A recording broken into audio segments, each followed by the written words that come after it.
मैं सौम्य भटनागर और आप देख रहे थे फ्रेंड्स ऑफ मीडिया। जैसा कि आप सभी जानते हैं, भारत में 2020 में आई महामारी कोरोना के बाद से कई बीमारियां अपनी पनाह ले रही हैं।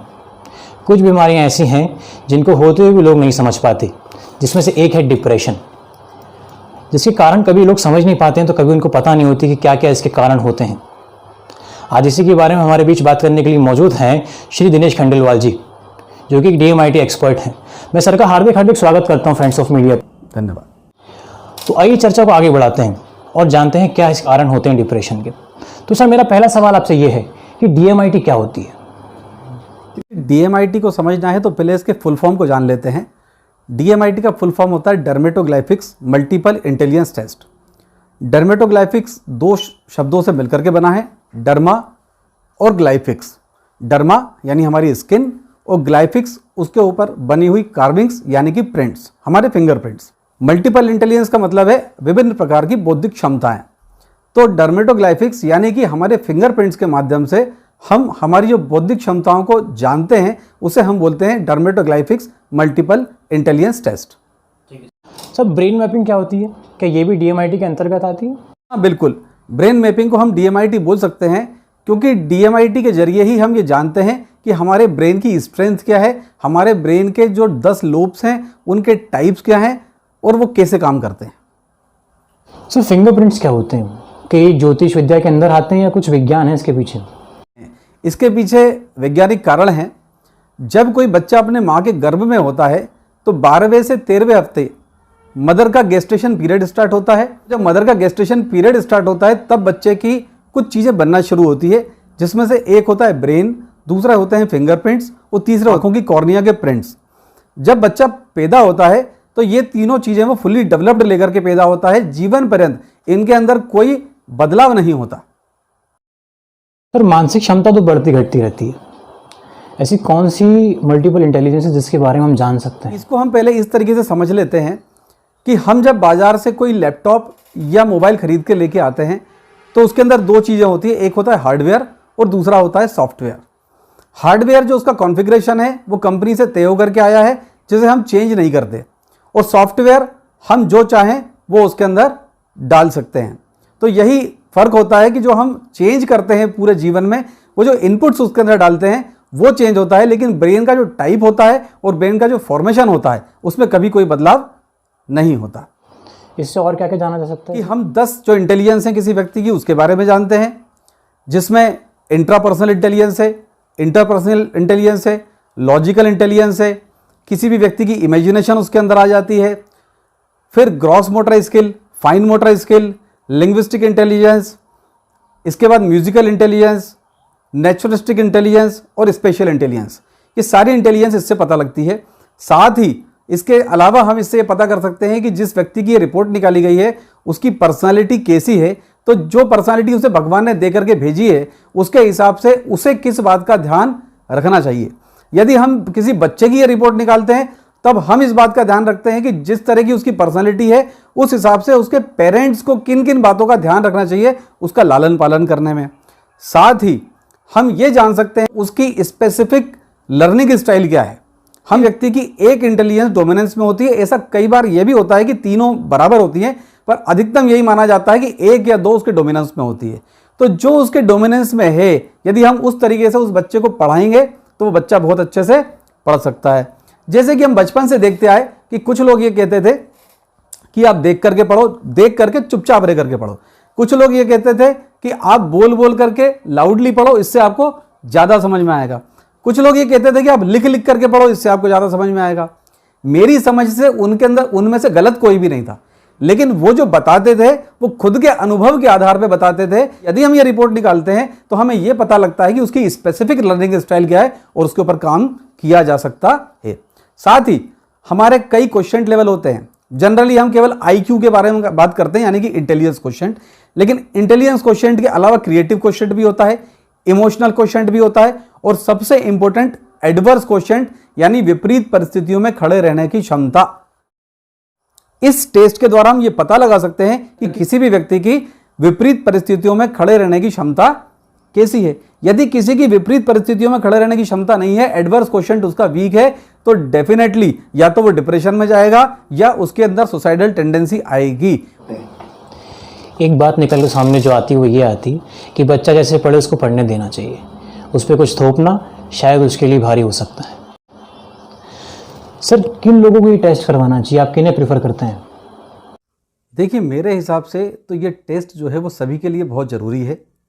बच्चों का यदि हम टेस्ट करवाते हैं तो ये पेरेंट के लिए एक ये फ़ायदा होता है कि उन्हें ये पता चल जाता है कि बच्चे की नर्चरिंग कैसे करनी है। हमने हमेशा देखा है कि घर में यदि 2 बच्चे हैं, 3 बच्चे हैं, तो सबकी पर्सनैलिटी अलग अलग होती है, सबका नेचर अलग अलग होता है।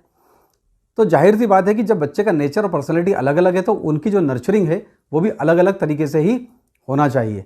पेरेंट को यदि पता चल जाए कि हमारा बच्चा किस पर्सनैलिटी का है, उसका टाइप क्या है, यदि पेरेंट को पता चल जाए कि मेरे किसी बच्चे के अंदर सुसाइडल टेंडेंसी तो नहीं है, तो वो उसी प्रकार से अपने बच्चे का लालन पालन कर सकता है, वो सारी समस्याएं दूर हो जाती हैं। तो सभी को ये रिपोर्ट निकलवाना चाहिए। मतलब सर, बच्चों के साथ साथ बड़ों को भी इस रिपोर्ट से फ़ायदा है। सर, क्या इस टेस्ट से डिप्रेशन में भी मदद मिलती है? बिल्कुल मिलती है। यदि आप पहले डिप्रेशन को समझेंगे, डिप्रेशन है क्या। यदि हम डिप्रेशन की बात करें तो सीधी सीधी बात है कि आपने एक मोबाइल खरीदा, उस मोबाइल का एक कॉन्फ़िगरेशन है, उस कॉन्फ़िगरेशन से ज़्यादा यदि आपने उसके अंदर वीडियोस डाल दिए, उसके अंदर सॉफ्टवेयर्स डाल दिए या उसके अंदर डाटा डाल दिया, तो वो मोबाइल हैंग करने लगेगा। सेम ऐसे ही भगवान ने हमारी बौद्धिक क्षमता दे करके भेजी है। यदि हम उसके साथ कुछ भी छेड़छाड़ करते हैं तो जाहिर सी बात है कि डिप्रेशन आएगा। तो यदि हमको ये पता चल जाता है कि हमारी कॉन्फ़िगरेशन क्या है, सीधी। सर, आपके हिसाब से डिप्रेशन के क्या कारण होंगे? डिप्रेशन के कारणों की यदि हम बात करें तो इनको जानना बहुत मुश्किल है। जहाँ पर एक आदमी गरीबी के कारण, कम पैसों के कारण, क्योंकि उसके जीवन में परेशानी आ रही है, वो डिप्रेशन में चला जाता है। तो कई बार मैंने ये भी देखा कि किसी के जीवन में अचानक बहुत सारा पैसा आ गया, वो इस कारण से डिप्रेशन में चला गया कि मैं इतने सारे पैसे का करूंगा क्या, या इतना सारा पैसा मेरा कोई लूट करके नहीं ले जाए। किसी व्यक्ति को प्रेम मिला, प्रेम नहीं मिला तो वो डिप्रेशन में चला गया। और कोई व्यक्ति ऐसा है कि उसे जीवन में इतना प्रेम मिला कि उसे वही बंधन लगने लग गया कि मैं बहुत ज़्यादा बंधन में आ गया हूँ, इस कारण से डिप्रेशन में चला गया। तो डिप्रेशन के कारण बहुत सारे हो सकते हैं, इसे समझना आसान नहीं है। सर, मैं आपसे डिप्रेशन के कुछ सिम्टम्स जानना चाहूँगा। डिप्रेशन के सिम्टम्स, जैसे अपन डिप्रेशन के कारण पे बात कर रहे थे, ऐसे ही डिप्रेशन के सिम्टम्स भी हैं। जाहिर सी बात है, कोई भी ऐसी बात जो आपके व्यवहार से मेल नहीं खाती वो डिप्रेशन है। मान लीजिए कि कोई व्यक्ति ऐसा है जिसे बार बार ये लगता है कि मैं घर का ताला खुला छोड़ करके आ गया, वो ताला लगा करके जाता है लेकिन उसके दिमाग में बार बार आता है कि मैं ताला खुला तो छोड़ करके नहीं आया, डिप्रेशन की निशानी है। यदि कोई चीज़ आप किसी एक स्थान पर रखते हैं और उस स्थान से हट करके वो चीज़ यदि दूसरे स्थान पर रख दी जाए और आपको सहन नहीं होता, वो डिप्रेशन का कारण है। बार बार आपको ऐसा लगता है कि कोई मुझे घूर रहा है जबकि ऐसा है नहीं, तो वो डिप्रेशन का कारण। बहुत सारे कारण डिप्रेशन के हो सकते हैं। और एक बात और जान लें कि ये मान करके चलें कि आज के समय में 80% लोग जो हैं वो डिप्रेशन का शिकार हैं। फर्क सिर्फ इतना सा है कि किसी का लेवल कम है और किसी का लेवल ज़्यादा है। समय ऐसा आ चुका है कि हर कोई डिप्रेशन का शिकार है, तो जहाँ तक हो खुद को खुश रखने की कोशिश करें। सर, आप डिप्रेशन के कई पेशेंट्स को ठीक कर चुके हैं, तो आप कैसे करते हैं उनका ट्रीटमेंट? देखिए, डिप्रेशन के पेशेंट्स को ठीक करना बहुत ही मुश्किल बात है कि जब मैं किसी की DMIT रिपोर्ट निकालता हूँ तो मुझे ये पता चल जाता है कि कहाँ पर किस लोब में समस्या है। और जीवन की उसकी घटनाओं की जब मैं चर्चा करता हूँ तो ये समझ में लगभग आ जाता है कि किन कारणों से डिप्रेशन में आया होगा। यदि उन परिस्थितियों को हम दूर कर सकते हैं तो उसके घर वालों को हम ये समझाते हैं कि भाई ये परिस्थितियों के कारण ये डिप्रेशन में है, इन परिस्थितियों को यदि हम थोड़ा सा ठीक करें या ढील दें घर के अंदर तो ये चीज़ ठीक हो सकती है। दूसरा, जो व्यक्ति डिप्रेशन में है उसकी काउंसलिंग करके हम उसे बहुत हद तक ठीक कर सकते हैं। जर्मनी के एक डॉक्टर हुए, डॉक्टर एडवर्ड बैच, उन्होंने 38 प्रकार के फूलों के रस से मेंटल सिम्टम्स के ऊपर काम किया, जिसे हम बोलते हैं बैच फ्लावर रेमेडी। तो कई बार मैंने उसका प्रयोग भी उनके ऊपर किया है। और बहुत ही सुंदर आर्ट ऑफ लिविंग संस्था है, मैं आर्ट ऑफ लिविंग संस्था का हैप्पीनेस प्रोग्राम का टीचर हूँ। उसके अंदर सुदर्शन क्रिया सिखाई जाती है। तो सुदर्शन क्रिया यदि कोई भी व्यक्ति रेगुलर करता है तो बहुत ज़्यादा हद तक वो डिप्रेशन से बाहर निकल सकता है। सर, तो डिप्रेशन से आप बाहर निकालने के सुदर्शन क्रिया का इस्तेमाल करते हैं, तो आखिर है क्या सुदर्शन क्रिया? सुदर्शन क्रिया एक बहुत ही सुंदर टेक्निक है जो गुरुदेव ने बनाई है। ये एक ब्रीदिंग टेक्निक है। इसमें सिर्फ ये बताया जाता है कि आपको ब्रीदिंग कैसे करनी है। जब हमें गुस्सा आता है तो आप देखिएगा आपकी सांसें कैसे चलती है, आपकी सांस तेज तेज चलने लगती है। जब आपके मन में दुख आता है तब आप देखिए आपकी सांसें कैसे चलती है, आपकी सांसें भारी भारी चलने लगती हैं। और नॉर्मली जब हम होते हैं तो हमें पता भी नहीं चलता हमारी सांस आ रही है या जा रही है। तो सीधी बात यह है कि हमारे मन के अंदर जो विचार चल रहे हैं, हमारे मन की जो स्थिति है, उसका असर हमारे सांसों के पैटर्न पर पड़ता है। तो इसी का हम उल्टा करते हैं कि हमारे सांसों के पैटर्न से हम हमारे मन के ऊपर काम कर सकते हैं। मतलब सर ये डिप्रेशन के पेशेंट के लिए बड़े फ़ायदेमंद होती है। बहुत ही फायदेमंद होती है और मेरा ऐसा मानना है कि ये हर व्यक्ति को करना चाहिए। आर्ट ऑफ लिविंग संस्था बड़े खूबसूरत ढंग से इसके ऊपर काम कर रही है। तकरीबन 160 देशों के अंदर लोग सुदर्शन क्रिया कर रहे हैं और इसका लाभ ले रहे हैं। ऐसा अनुभव जो आप हमसे शेयर करना चाहें? हाँ, देखिए मैंने जेल में बहुत काम किया। जेल में हमारी टीम ने तकरीबन 3,500 कैदियों के साथ काम किया। कैदियों की मनोस्थिति कैसी होती है ये आप बहुत अच्छे से समझ सकते हैं। एक समय की बात है कि एक कैदी था, कबड्डी का नेशनल प्लेयर था और मेरे ख्याल से 10 से 12 कुछ मर्डर उसने किए थे। जेल के अंदर 1.5 साल में 80 से 100 केसेस उसके ऊपर ऑलरेडी थे। जब हम गए तो जेल अथॉरिटीज़ जो हैं उन लोगों ने हमें समझाया कि इस व्यक्ति से आप थोड़ा दूरी ही बना करके चलना, अदरवाइज़ ये बहुत घातक है। तो ठीक है, कोई बात नहीं, हमने कहा क्योंकि जिस कॉज से हम के लिए हम लोग गए थे और गुरुदेव का आशीर्वाद हम सभी के साथ हमेशा रहता है, तो डर तो कहीं मन में था ही नहीं। हमने काम किया। 8 दिन का कोर्स जेल में अमूमन होता है। तीसरे दिन हम सुदर्शन क्रिया कराते हैं। जैसे ही तीसरे दिन सुदर्शन क्रिया की, वो बंदा खुद मेरे पास चल करके आया और उसने मुझसे पूछा कि क्या ये क्रिया मुझे रोज़ करने के लिए मिल सकती है। मैंने उससे कहा बिल्कुल मिल सकती है, 8 दिन तक आप कोर्स में आइएगा, मैं आपको पूरा सिखाऊंगा। और जेल अथॉरिटीज़ ने बाद में मुझे बताया कि उस दिन के बाद जब उसने पहली सुदर्शन क्रिया की, उसके बाद जेल में उसका एक भी केस नहीं था। जहां वो सारे लोगों से लड़ता था, वो लोगों की मदद करने लगा और बाद में मुझे पता चला है कि वो जेल से छूट भी गया और उसकी शादी भी हो गई। तो एक बहुत ही अच्छा अनुभव ये मेरा जेल के अंदर रहा और ईश्वर से बड़ा धन्यवाद करता हूँ कि ऐसा काम करने का सौभाग्य हमें मिलता है। सर जैसा कि आपने बताया कि बच्चों में भी डिप्रेशन देखने को मिलता है, तो बच्चों में कोई एक ऐसा अनुभव जो आप हमसे शेयर करना चाहें? बिल्कुल, मैं 2 अनुभव आपके साथ शेयर करना चाहता हूँ।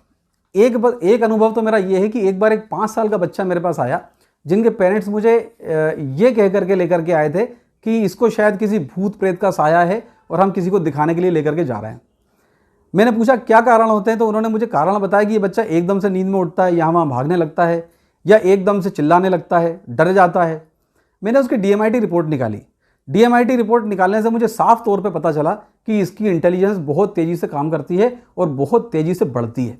यदि इसके अंदर कोई एक चीज़ डाल दी जाए इसके ब्रेन में रिलेटेड टू इमेजिनेशन, तो वो बच्चे की इमेजिनेशन 100 गुना बढ़ जाती है। अब हुआ ये, मैंने सीधे उनसे ये पूछा कि क्या इसको किसी ने हॉरर मूवी दिखाई है, तो उन लोगों ने स्वीकार किया कि हाँ, इसके फादर ने इसको हॉरर मूवी दिखाई है। मैंने पूछा क्यों, तो उन्होंने कहा डर निकालने के लिए। तो मैं अगेन, जितने लोग इस चैनल को देख रहे हैं, जितने लोग मेरी आवाज़ सुन रहे हैं, वो इस बात को समझें कि आप अपने बच्चों को कुछ भी दिखाने के पहले ये बात पहले अच्छे से समझ लें कि आपका बच्चा उसको देखने लायक है या नहीं है। देखिए, आपके घर में 2 बच्चे यदि हैं तो आप कभी कभी देखना कि एक बच्चा इन चीज़ों से डरता है, एक बच्चा नहीं डरता। इसके कारण होते हैं। कृपया करके इन कारणों को समझें, बिना सोचे समझे अपनी बुद्धि ना लगाएं और बच्चों के साथ तो बिल्कुल भी रिस्क ना लें। एक ये अनुभव है। दूसरा अनुभव मेरा ये है कि एक बच्चा था जिसके पेरेंट मुझसे शिकायत करते थे कि ये बच्चा बहुत ज़्यादा आलसी है, कुछ नहीं करता, दिन भर पड़ा रहता है। और उस बच्चे की भी उम्र बहुत ज़्यादा नहीं थी, वो बच्चा 11 साल का था। उस बच्चे की जब DMIT रिपोर्ट निकाली तो मैंने इससे उल्टी बात उनसे कही। मैंने उनसे कहा कि ये बच्चा बहुत ही अच्छा स्पोर्ट्समैन बनेगा और आप इस बच्चे को किसी भी आउटडोर स्पोर्ट्स में आप कोशिश कीजिए इसको डालने की। उन्होंने मुझसे तर्क भी किया कि ये बच्चा तो बहुत आलसी है। तो रिपोर्ट के आधार पर मैंने उन्हें बताया कि बिल्कुल इसकी रिपोर्ट ऐसी ही है कि या तो ये बच्चा बहुत आलसी होगा या फिर बहुत अच्छे एक्सट्रीम लेवल पे ये काम करेगा। तो आप इस पर एक बार कोशिश करके देखिए। मुझे बिल्कुल उम्मीद है कि यदि आपने इस पर 15 दिन काम किया तो 15 दिन के बाद आप इसको मेहनत करवाते करवाते थक जाएंगे, लेकिन ये करते करते नहीं थकेगा। और आपको जान के आश्चर्य होगा कि 6 महीने के अंदर वो बच्चा ब्लैक बेल्ट था। उसके पेरेंट्स ने उसको कराटे सिखाना शुरू किया और 6 महीने के अंदर वो बच्चा ब्लैक बेल्ट था। एक चीज़ जो निकल के सामने आ रही है यहाँ पे वो ये कि बच्चों के सामने क्या देखना है क्या नहीं देखना। इस वक्त भारत में एक ऐसी सिचुएशन आ गई है कि हम बच्चों के सामने क्या देखना है क्या नहीं देखना है इसमें फ़र्क नहीं कर पाते हैं। मेरी आप सभी से गुजारिश है कि बच्चों के सामने इस चीज़ों को ध्यान रखें कि कंटेंट कैसा है, उनके दिमाग पे क्या असर पड़ेगा उसका, वो बिल्कुल याद रखें। सर, आप एस्ट्रोलॉजी के भी जानकार हैं, तो एस्ट्रोलॉजी के मुताबिक डिप्रेशन के क्या कारण हो सकते हैं? ये कुछ लोग एस्ट्रोलॉजी पे विश्वास करते हैं, कुछ लोग एस्ट्रोलॉजी पे विश्वास नहीं करते हैं। लेकिन निश्चित रूप से एस्ट्रोलॉजी जो है वो इस तरह के जो मुद्दे हैं, इस तरह की जो समस्याएं हैं, उनमें काम करता है। आपने मुझे पूछा कि क्या कारण है, तो अमूमन जो है वो चंद्रमा के पीड़ित होने पर, किसी की कुंडली में यदि चंद्रमा पीड़ित है तो उसके कारण से डिप्रेशन आता है। इसके बारे में बहुत ज़्यादा विस्तार से बात इसलिए नहीं कर सकते क्योंकि बहुत सारे कॉम्बिनेशंस बनते हैं और कुंडली जब हम देखते हैं तो एक एक कुंडली के अंदर बिल्कुल अलग अलग तरह के कॉम्बिनेशन होते हैं। जैसे हर व्यक्ति यूनिक होता है, उसी प्रकार से हर कुंडली यूनिक होती है। तो ज़्यादा तो केवल उस कुंडली को देख करके ही बताया जा सकता है, पर हाँ, मोटे तौर पर यदि हम बात करें तो चंद्रमा के पीड़ित होने पर व्यक्ति डिप्रेशन में जा सकता है। Thank you sir. क्या डिप्रेशन के पेशेंट को एस्ट्रोलॉजी के थ्रू कुछ मदद मिल सकती है? बहुत ही अच्छा प्रश्न आपका ये है, क्योंकि आज के समय में बहुत लोग इससे पीड़ित हैं और कुछ लोग एस्ट्रोलॉजी पे विश्वास करते हैं, कुछ लोग एस्ट्रोलॉजी पे विश्वास नहीं करते हैं। पर निश्चित रूप से मैं ये तो नहीं कहता कि पूर्ण रूप से, लेकिन एस्ट्रोलॉजी की मदद से बहुत हद तक इसमें फ़ायदा मिल सकता है। ठीक है सर। मैं आप सभी से एक चीज़ बोलना चाहूँगा कि अगर डिप्रेशन के आपके कारण दिख रहे हैं, आपको सिम्टम्स दिख रहे हैं खुद में, तो उसको हल्के में ना लें। किसी एक्सपर्ट के पास जाएं, उससे बात करें और अपनी काउंसलिंग ज़रूर करवाएं। ये एक ऐसा विषय है जो अगर बढ़ जाता है तो गंभीर बीमारी से आपको जूझना पड़ेगा। खुद को सुरक्षित रखें। अगर लॉकडाउन रोकना है तो मास्क ज़रूर लगाएं। बहुत बहुत धन्यवाद। मैं आशा करता हूँ आप सभी को कार्यक्रम पसंद आया होगा। कार्यक्रम पसंद आने पर लाइक, सब्सक्राइब, शेयर करना ना भूलें। बहुत बहुत शुक्रिया। फिर मुलाकात होगी। जय हिंद।